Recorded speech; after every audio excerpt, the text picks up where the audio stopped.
Hey, everybody, Dr. Meri Crowley for Now is the Time.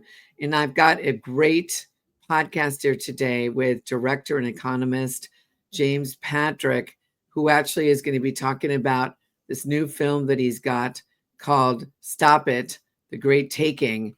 And it's going to be very important you really listen intently to this and that we're going to take action. But before we do that, today's program is sponsored by MyPillow and Mike Lindell. Let's roll that commercial. I hear every day about the products you all wish MyPillow carried. Well, guess what? We probably do. Slippers, bathrobes, pet beds, blankets, mattresses, sleepwear, loungewear, duvets, comforters, pot holders, aprons, oven mitts, and so much more. And they're all on sale. For example, get our best-selling standard MyPillows for only $14.98. Body pillows, $29.98. 6-piece bath towels or kitchen towel sets, just $29.98. Multi-use MyPillow 2.0s with pillowcase, $9.98. Save $40 on our Spring Percale and Giza Dream bedsheet sets. Any size, any color, and so much more. So go to MyPillow.com or call the number on your screen. Use your promo code to save up to 80% on all MyPillow products. And I've never done this before. When you spend $100 or more, you're going to get 2 standard MyPillows absolutely free. Yeah, so go to mypillow.com. You put my promo code, which is right in the middle of America, Meri, M-E-R-I, and you'll get some great savings if you use my promo code. So anyway, James, great to have you on the program today. How are you? Good. Thanks for having me. Yeah, and so, in your bio, you tell the audience a little bit about, you're actually a filmmaker and a director, and you did the film, let me see, Planet Lockdown when COVID. Why don't you share a little bit about how that came about with putting that documentary out? And I guess it's gotten about 50 million views.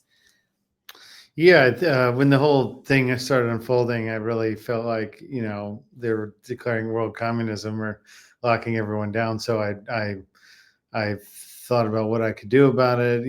I saw where this was going and really felt I could not do anything. So having the background in filmmaking, I decided to start doing a big international like cinema quality film, and got in touch with the most leading voices speaking out about this in the world. So I got former Czech Prime Minister Václav Klaus to talk about how it was similar to the communist period, and Knut Bukowski. He was the top epidemiologist at Rockefeller University in New York for 30 years. I got him crying in Central Park's great lawn, saying, what are they doing to the world, to society? And Sukharat Bhakti in Germany was the top most published microbiologist in German academic history. I got Archbishop Vigano, and just a lot of these very high level voices from science and economy and politics to really tell this big story. It really wasn't about a virus or something. It was really about kind of re-engineering society, restructuring the economy, screwing all the small and medium-sized businesses out, kind of consolidating wealth, socially conditioning people. So it was really a pretty intense story that I didn't. So I really was just basically helping people understand the big picture of what was really going on, is to see it at that level. Yeah, well, it was such a psyop. I mean, they kept on putting it out there. They owned the legacy media. That's why alternative media that I'm doing and many other podcasters have been doing, really, people are waking up. And that's why it's so important. And you did this film with really not a lot of money. And I'm saying this to the people watching. We all have, a phone, and you can take these phones. They actually have really good cameras in it. And, we're the media now. Even that's what Andrew Breitbart said. I know that Dr. Jane Ruby, who I interviewed, she was at one of his last, speeches that he had. And he had everybody pull out their phone and said, everyone hold it up. And he goes, you're the media now. And so, we all can make a difference. And so, Did you have to go to where they are? Did you fly like to, to these places, or did they come to where you were? How did you get these interviews typically? No, I mean, I didn't have the money to hire them. I mean, I put like 30 grand on zero interest credit cards to buy up to date film equipment, and went to them. And I think I always find the best subjects, and then I go to them. I go to their home, their office, their environment, and really get an intimate interview with them. I'm not in the interviews. I'm not self-promoting myself shamelessly. I'm really just showing them. And for I put out all these interviews. I started just putting out the interviews because the story kept changing and kept developing, So instead of sitting on the interviews, then waiting to edit the film after a year and a half, I just kept putting the interviews out. I wasn't in them at all. And those things just started going wild. Like this one with Catherine Austin Fitz went really crazy and in December 2020. And so they really that sort of candid, intimate interview. My interview style is very like soft. I really let the person toy them out and let them say how they feel about the situation, and choosing really good people and doing the interviews like that with very high quality recording. It just has a deep impact on people. It really touches their soul, and they can just feel this person's true. I mean, catching someone crying on camera or spilling their guts out and just being like, I can't believe what's happening here. You just couldn't get that if you flew them into a studio. Yeah. And you're sitting behind lights in a black studio. You just can't get that effect. Well, no, that's true. I also like, Archbishop Vigano. I mean, does he speak English? Did you have to have an interpreter with him? That was the only interview I did remotely. He's been a bit timid about going public. I really feel he should go public, in a more physical way, but he decides to sit behind these handycam cameras things. So I did that in that interview. That didn't go in the film. That's just on the interview series. It's a quite interesting. It's very nuanced. I mean, you might be interested in it as a former Catholic or whatever, with the whole thing. They're very, I even asked him, was the Enlightenment a scam, hundreds of years ago? Like, so with him, I asked some pretty interesting historical questions of where this sits. There was also Bishop Schneider. I interviewed him several times in person. This one 15-minute interview or 17-minute interview I got it with him in Austria was really amazing. It was like, he's like, why do they do this? Why are they the regulators, the media, the governments, why are they acting like this? It's like they're trying to make a new order, and it was like getting a high level dignitary to say that on camera. So like, that's where my talent is, locating these people, these dignitaries that are willing to say things like that, Wow. And then getting them to be interviewed, flying there, getting them to be interviewed. That is amazing. I congratulate you. So now, so just to finalize and finish up on Planet Lockdown. So, because when COVID happened, I mean, literally God spoke to me, and he said to me, COVID-19 is Christ overcoming victory in disease, Psalm 19. And I was in Huntington Beach.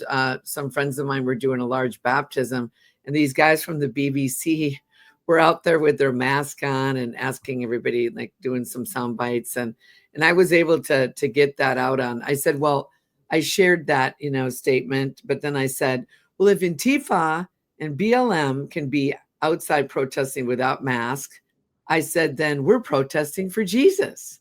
And they had it on Lester Holtz. They did a 5-minute news package on there, and I was the last soundbite using that statement, which was kind of funny. People were calling me and said, we saw you on NBC Nightly News. It's like, that's hilarious. So anyway, so, this new film that has come out now, and, it's called, Stop It, The Great Taking. In fact, let's roll that. There's a trailer. Let's kind of just share a little bit about it, and then we'll roll the trailer before, we start getting into more details about it. Yeah, so really, I'm doing a doctorate in economics and really investigating who's behind the being from Washington D.C. I've always been curious who's really running the government, who's running all these our policy, the U.S. and other governments, and really I concluded it was the guys behind the Federal Reserve and the Bank of International Settlements, the biggest financial players in the world that are really controlling our destinies, if you will. So this led me into researching, finance, banking, and then I met David Webb. We both spoke at a conference in Sweden a year and a half ago, and so I heard him give his presentation. He really filled in a lot of the blanks for me on the problems of the financial system today. So we're really sitting on the verge of some very malicious reforms in the money. Like I did a film on CBDCs, and little did I know that basically everyone's stocks and bonds since the 70s in a big way have been used by our brokers, custodians, the financial intermediaries in the system. They're using our stocks and bonds as collateral on their own trades for their own benefit. They're not telling the clients. They're not paying us a rental fee for their use. They rent our stocks and bonds amongst each other for fees, but they don't pay the clients. And then this practice was really legalized in 1994 revision of Article 8 of the UCC to substitute direct ownership of a stock or bond with a contractual claim on a stock or bond called a securities entitlement. And then they changed the second big thing they did there was say once your stocks and bonds are pledged as collateral on these trades, if each trade has a secured creditor, basically someone that takes the security, the stock or bond as collateral, if the contract goes bad, you get wiped out. They lose it, they get wiped out. The secured creditor has priority to take the collateral ahead of the client, so the clients will get stiffed. So there was right shortly after I saw David give his presentation, I went up to him. I said, "Do you want to do a film on this?" He said, "Yeah, let's do it." And so then, but we started this process. We went to Ed Griffin's house in California, and then while we were there, we found out, some people have been informed of this issue. They're introducing bills in different states to fix the issue. So quickly, the film became about the legislative effort to fix the issue. And so we went to South Dakota and Tennessee, and this film is really a film about the 2024 legislative season to stop the Great Taking. Well, and of course, you're talking about G. Edward Griffin, the one who wrote The Creature of Jekyll Island. Yeah. Yeah, and of course, you'll see him in the trailer, which we're going to show in a minute. And interestingly enough, everyone, we're filming this on April 15th, where, when the Titanic went down was on April 15th, and some of the businessmen that actually wanted to not see the Federal Reserve come into being literally were against it. They happened to just be on that Titanic, on that ship. And when do we pay our taxes? April 15th. So I think it's kind of interesting. Also, Lincoln was assassinated and died on April 15th. So I think there's some interesting correlations here. So, well, we're going to roll the trailer. It's 4 minutes long, but it's going to recap pretty much what people are going to see in the film. And so, let's roll the trailer right now.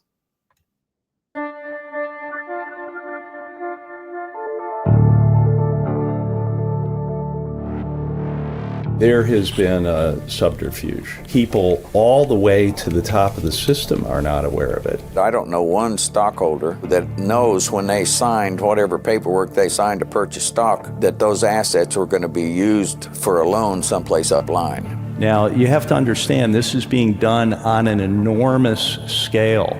The collateral is being used many times over. Look at the code itself, and it's just so simple. So straightforward, the deception and how this was done. This issue is a state's issue anyway. The federal legislators can do nothing about this issue. You have to dedicate yourself. You have to become that citizen who's going to stand up. Instead of the big bank being the first one to get the money on a failure, we inverted that in the bill and said, no, the property owner is the first in line to get their money. The banking lobby is coming down pretty hard on preventing the hearing of this bill. Changing these rules would impel commercial parties to cease doing business in Tennessee or with Tennessee residents. That is in no one's interest. You think people understand that they were being threatened? I think everybody in the room understood that. Yeah. DTC, which is the sort of centralized clearing agency, why would it want to do business with a intermediary in Tennessee that does business with Tennessee customers?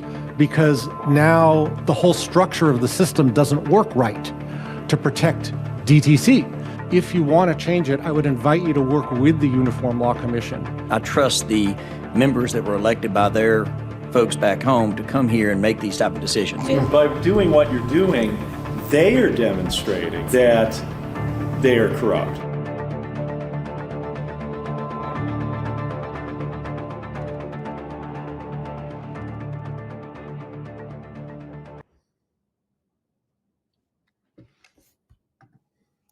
Wow.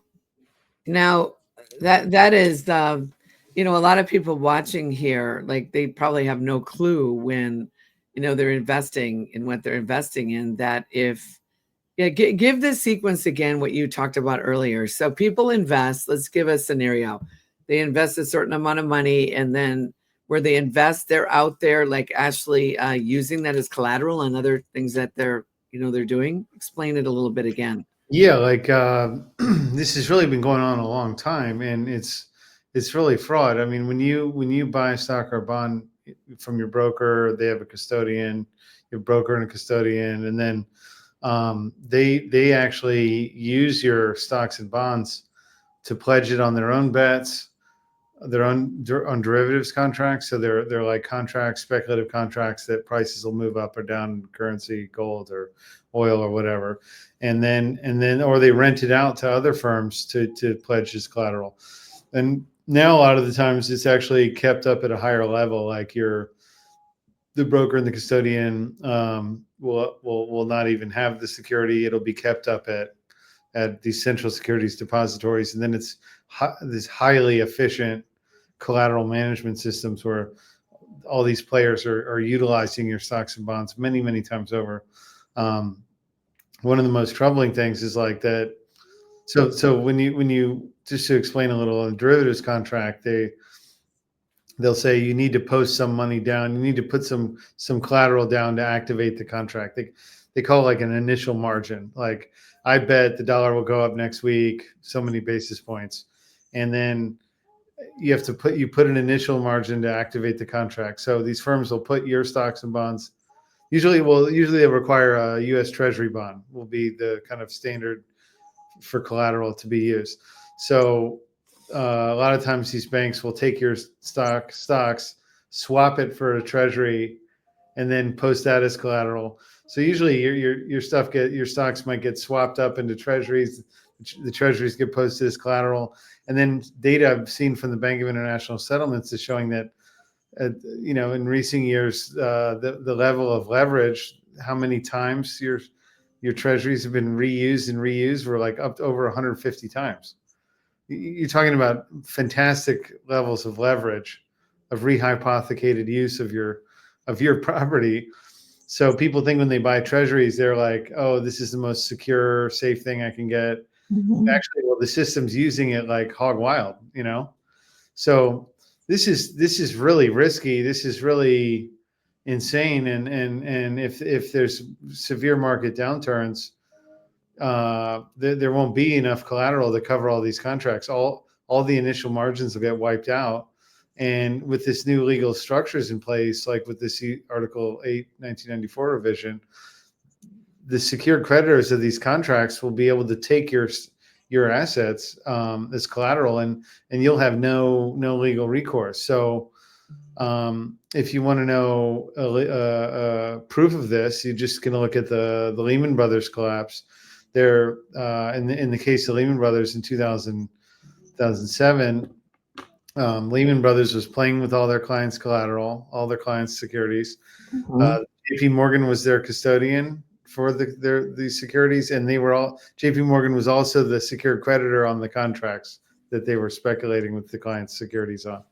And when Lehman Brothers collapsed, they lost all when Lehman Brothers collapsed, J.P. Morgan took all their clients' securities, and this clients started suing Lehman Brothers and J.P. Morgan to get their stuff back and to get their assets back. And the judge clearly says in the decision that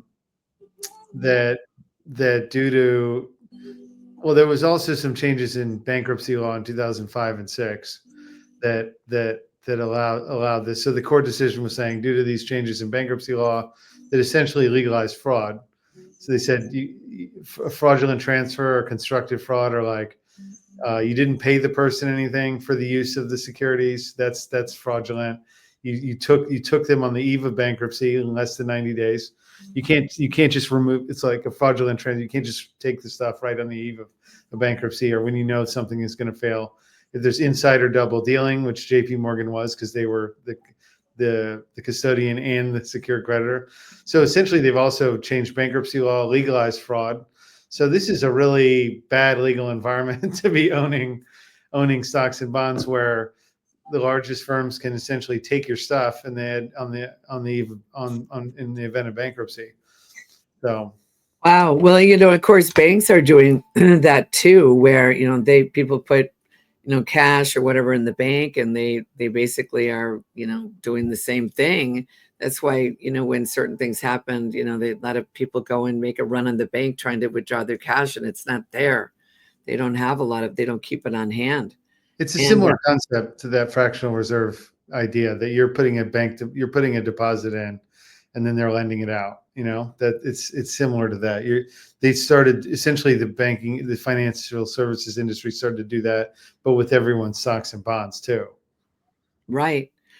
Wow. And then looking back at the history, even the Federal Reserve, which you talked about, and I know I'd watched another soundbite of Edward Griffith. He said, what was the soundbite that he said? I thought it was going to be in this trailer, but it wasn't. He said there's just a bunch of banksters. I mean, these are guys, it's all fraud what the Federal Reserve has been doing. Even looking back, if you study it in the Great Depression, I mean, they manipulate these prices, these stocks, bonds, everything, manipulate it, and then they know when to buy, they know when to sell, and they can control the economy and they control the people. So that's why you call it the Great Taking.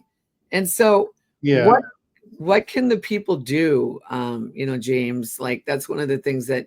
Well, let me just address that one point you said real quick, and then we'll get into the solutions. But yeah, in 1920s, the banks basically allowed people to put down 10% and borrow 90% to speculate in the stock market. Then 1929 just pulled in all those loans, collapsed the stock market. And then in 1933, got FDR to take everyone's gold. And gold at that time was the foundation of the economic system. Today, it's not gold any longer. It's really everyone's stocks and bonds. This collateral base, this everyone's stocks and bonds is really the foundation of the economic system. And then these short-term loans, all these financial firms borrowing short-term on the collateral markets, and then investing it, posting as collateral in long-term contracts, is the base of the financial system now. So the taking is if they collapse the derivatives market, then they can take everyone's stocks and bonds, just like they took the gold in 33. And then so if we go through this process, if this happens, then we'll have potentially like a 10-year depression period, some long prolonged depression period where then everyone, you can't make the payments on your house, your car, everything, your land, everything, and all the assets. You don't just lose all the securities, but you could lose a whole lot more through a prolonged deprivation, which is what happened in the 30s. So the way we can fix this is well, let me just ask one question in regards to the Trump tariffs, because that caused the stock market to go down. And how is that going to affect, like the tariffs, which I personally think are going to be a good thing eventually. But in the meantime, how do you think this is going to destabilize what's already currently happening with what you're talking about? Yeah, I don't know. I mean, it's mixed, because it's on the one hand, okay, if he's trying to correct these crazy tariffs all these foreign countries have, but it does have a similar effect to the lockdowns. The big businesses are being given exemptions from it. The little businesses are going to be crushed. It's going to screw up the economy. Really, until this tariff thing is stopped or is settled, no one's going to be investing. It screeches the economy to a halt. So this could precipitate a crisis like that. I mean, also, I think there's issues with the Fed stop funding repo markets. There's other things going on with the Federal Reserve open market window and the treasuries and all this other stuff. So we really could be seeing an economic depression right on the horizon. So yeah. Well, and so how can we?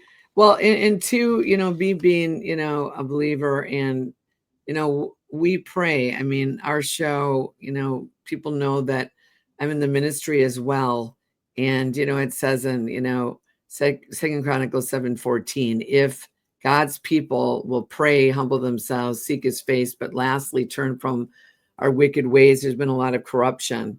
And when you've got a lot of, when you've got 1 million children missing in America, and people that are purchasing these children typically are males around the world globally. And there's women that watch porn and stuff too. And so if people just said no to that, that would stop a lot of things. But it all stops with that, the greed, the spirit of greed and mammon and all that stuff. Sometimes God will use these things to get people to get on their knees. So I think we're going to see a great turnaround. But right now, everything that can be shaken is being shaken. But there's things that we can do in addition to praying and taking action. What can people do, James, to really make a difference by state? In their own state, because I heard them say it's a state by state issue, correct? Yeah, the way this reform was done, basically the financial services industry was starting to pool keeping everyone's stocks and bonds in these pooled accounts in each firm, and then from there lending them out or using them. And so they changed the laws to basically to legalize that. And then they say, oh, well, clients don't really have clear title to their stocks or bonds. They only have a claim to these pools and only get a pro rata proportional share if the firms go bust. So they changed this Article 8, 1994 Article 8 revision of UCC on each state from 1994 really to 1996 or 8. And so we can fix this on the state level by asking our state legislators to reform Article 8 and strike some of these sneaky exceptions that they put in. The way they wrote this code is they said, entitlement holders have property rights. Clients have property rights, clients have property rights, except all the time when they don't. So the bills we have proposed are just striking those exceptions, and then it kind of unravels this scam. So then from once that's done, big firms can say, hey, I want my contracts rewritten in the state of Tennessee or South Dakota or wherever it's done. And then those funds have clear title to their property rights, to their stocks, and they can assert those rights in court if there's a failure, if it's lost. And so really what people need to do is watch the film, get a little aware of how this works, and then call up your state legislator and say, look, I want this issue fixed, and we need Article 8 revised. And we have a legal team in place that will help your state legislator they'll write the bill for them. They'll come and testify at the hearings. And you can see this guy, Don Grande, in the film, Don and Betty Grande, they were in the trailer there. And David Webb has gone and testified in these hearings. I've been there and filmed these things. So I think we really do have a shot, but we really need people to call in mass. I mean, if you have any money in the markets, any 401k, pension fund, retirement fund, you're at total risk. I mean, you can request from your broker if you're individual, not through a fund, but if you individually own a stock or bond with your broker, you can request to get a physical share certificate, and then it's not being pledged as collateral. But if the system goes down, you're screwed anyway. It's not like the price of these things will go down. You'll have clear title. If you own it through these funds, that's 95% of the market. The stocks and bonds are held through these funds, and the funds don't issue certificates. So most people's money is not individually held like that. You can't get the certificates, and even if you get the certificates in a system-wide collapse, that everybody's screwed. So you just, you can take steps to cover your own behind, but that's not going to stop these societal problems that all this will create. So if we really put concerted effort on our state legislators and get these changes made, we can thwart this scheme, and stop them from doing this. So I really encourage everyone to just take 10 minutes, look up your state legislator, give them a call, and say, I would like Article 8 revised so that my property rights to my stocks and bonds and my funds are protected and not at risk. And there's a legal team in place at truenorthpublicpolicy.com. I'll have the link on my website there for people. Okay, so for people, and I know that we've been putting it up on the screen, but where do people go to watch the film? It's thegreattakingreport.com. Okay, thegreattakingreport.com, so they can watch the film for free. You have other films that, and you have a website that actually shows all your films, correct? Picture.watch. Yeah. Okay. And so basically right now we're telling you to watch the film, to watch it, Stop It, The Great Taking. Yeah. And how long is that film? That's now an hour and 20 minutes. Okay. Hour and 20 minutes. So, it's interesting. I've watched some of it and I'm going to finish watching the rest of it this week. But then, basically it's a call to action. I mean, I'm out here in LA and the whole, Tinseltown, as they call it. And it's lights, camera. The last thing is action. We got to take action. Yeah. I think we just sit back and passively consume all the scary information. And it creates this state of like learned helplessness and apathy, and people need to get off the couch and do things, like David and I went into these places and got, talked to these legislators, got things done. I mean, you can make a difference. And this issue is really nice because, it's not speculative. It's not like, okay, well, what are they spraying in the sky, or what do they put in the food, or what's in the shots? I mean, it's like all these myriad of issues that are hard to pin down and prove and know exactly what the hell's going on. I mean, in this case, we have it in black and white. It's in the code. I'm writing this Great Taking report, which is kind of a more technical report for investors, for sophisticated investors to understand these issues. So I'm chasing down all these documents, and you can see it there in the laws, in the codes, in the court decisions. It's provable, and we got these guys. We can prove what they're doing. So it's not some speculative, difficult thing to nail down. This issue's refreshing for me because it's real, and we can pin it down and nail it and change it and fix it. So we really need to call our state legislators and say we need, our stocks and bonds are at risk of loss. It's in Article 8, and we need this fixed. Well, even in the Bible it says, "My people perish for lack of knowledge." And so that's why now they know. I mean, now you hear the truth. It says you'll know the truth will set you free. And some people, it might make you uneasy or apprehensive, but you know what? You're going to be a lot more if you get on the phone, call your legislator, tell your friends, share this broadcast with other people and have them share it with 5. And then, it's kind of a law of, I used to work at ad agencies, and your best form of advertising is word of mouth. So really, it's all you guys sharing with other people. It's not about oh, there's 1 million views on that pot. It's people usually share. And, they've tried to stop a lot of us from sharing and, taking down our channels, doing this, that, whatever, but you just keep on going, and that's what you've been doing, James. And we really appreciate you. And we're going to continue to pray for you. Now you're leaving. You're going to be leaving the country. Where are you going? We'll continue to pray for you. And what are you doing next? Other than still working on this, writing reports, but. I'm going to Spain and Argentina to document my PhD director's trip to get an award from Javier Milei for his work in Austrian economics. So, but really, my work is documenting the current problems today in the financial system and what we can do about it. I think the minute we really take that effort to change things in the world, these problems don't feel as big. It's like if you have problems in your personal life and you're not facing them, and then they kind of fester and grow. And then it's the same with all these societal issues. It's like, if you just sit back and consume all the scary shit, you just feel helpless and it just gets overwhelming.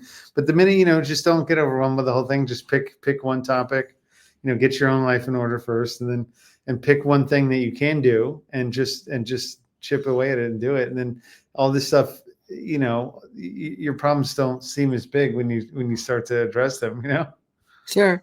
Well, it's the old adage, how do you eat an elephant? One bite at a time. You try to eat the whole elephant, and you just take one bite at a time. And before you know it, as we, the people, come together, the dream team, we can do this together.